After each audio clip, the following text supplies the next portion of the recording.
আসছে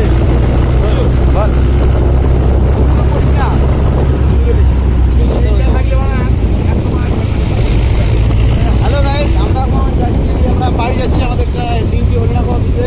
তাই আমরা ফ্লাইওভারের উপরে দিয়ে যাচ্ছি, আমরা আমাদের মেন রোডে চলে এসেছি। মেন রোডে ক্রস করে দিচ্ছি মেনটা। আমাদের ঘনদা আছে ড্রাইভার, ঘনশ্যাম। আমরা এখন বাড়ি যাচ্ছি।